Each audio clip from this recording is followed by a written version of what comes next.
Hello everyone, it's Abhishek this side, certified investment banker with overall 3 years of experience into investment banking domain. In today's video, I'll be talking about all the solution and the services that investment bankers they do provide to their clients, basically corporates and to the investors. So what are those services and the solution that they provide to corporates and investors that we'll be talking about in detail in this video. And also, if you have not watched my first video on part 1 of investment banking series, where I have discussed 2 of the services of the investment bankings like trading and the advisory, if you haven't watched it, just go and watch it and later you can come back to this video. So let's start this video without getting any delay.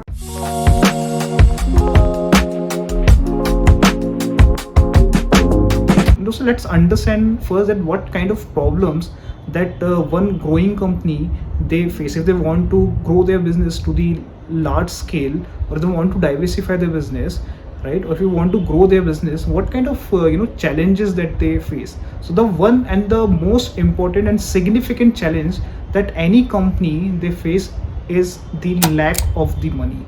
Usually if any XYZ company they want to grow in their own niche or in their own industry, they find themselves in a position where they are not having a good amount of money. So let's say you are a XYZ company, right? And now you are in a stage where you want to grow your business, you want to expand your business, or maybe you can say that you want to diversify your business into various sectors, right? But you don't have money, and you are having a requirement of, let's say, I'm just assuming the number, I'm just taking a very random example here. So let's say you are in a requirement of $100 million. Now if you want $100 million, from where will you get? There are two options: either you can take the loan or you can come up with the IPO, right? In IPO you can issue the shares or the bonds where you can take the money from the public or from the investors. But if you want to take the loan, that is also the possibility. But when it comes to taking a loan from the market, it is not as easy as it seems, guys, because providing the loan is the major business of the banks, right? But they cannot provide you the $100 million, which is a very big size ticket loan, right? So they do not provide you the big size ticket loan. They only can provide you the 1 crore, maybe 5 crore. To some extent they can provide you 10 crore, but no bank in the market can provide you, whether we talk about India or whether we talk about US or Europe, no bank is going to provide you the $100 million. So $100 million is a very huge amount of money, guys, which no banks can provide you. So that is why here investment bankers they come into play. So what investment bankers do in this scenario, they will act as a lead bank. They will collect some amount of money from each and every bank, right, until they meet the requirement of the company. Since in this scenario you are the company, right, and you are in a need of $100 million. So what investment bankers they will do, they will act as a lead bank. They will collect the money from each and every bank within their limitations or within their capacity, because no bank has the capacity, or you can say the potential, to provide you the $100 million. So they will collect the whole amount from each and every bank, and once they will able to collect the entire amount of money, they will transfer it to the client's bank account or cash account, you can say.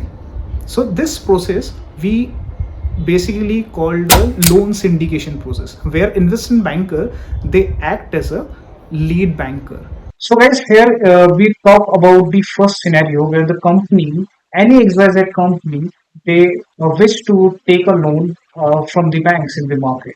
But what if they do not wish to go for taking a loan from the banks in the market? So they can also, there's a second option for them is, this is the scenario 2 which I'm talking about, guys, where they can issue the shares, where they can come up with the IPO, where they can share their ownership with the public. But the main problem and the risk here is, as per the rules and the norms and the regulations, if your subscription, let's say, only happen 90%, then in that case you have to return back all the money that you have taken from the market or from the public.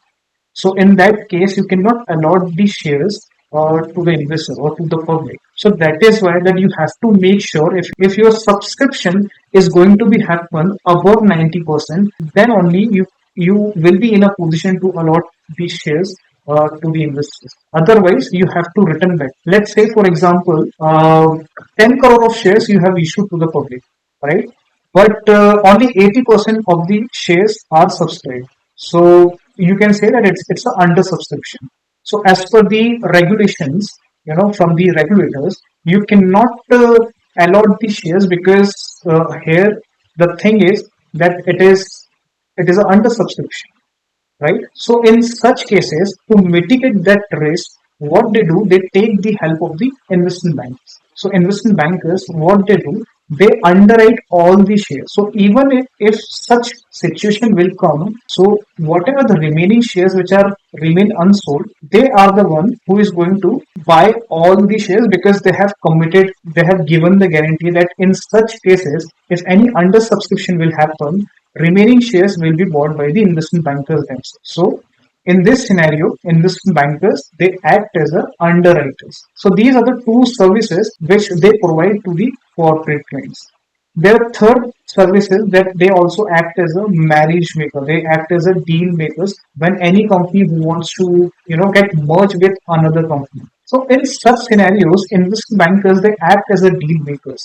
So they are the one who make the deal of such companies. So let's say, for example, if there's a company A and there is a company B, right? So there's a company A who is in a search of the company with whom they can get merged with. So what they will do is they will approach investment bankers. They will ask them to scout the same company who is also not able to perform really well. So the one of the example which I want to give you, which many of you may know it, like in the case of Vodafone and the Idea. The moment when the Reliance Jio they come into telecom sector, all the business were taken by the Reliance Jio. So just to get sustained in the market in this telecom sector, Vodafone and Idea they get merged. So this is the one of the example of the merger, that why companies they wants to get merged with another company just to sustain it. So in such scenarios, investment bankers are the one who provide these services where they act as a deal makers. They are the one who going to do the valuation of the company which they are scouting for. So there is a third service that they give to the corporate. So guys, till yet we have discussed about that investment bankers they provide trading services, advisory services, and also they act as a deal banker, right? Where if any company who is in need of money and they want to arrange the big amount of money, then they take the help of investment bankers, where they act as a lead bank, right?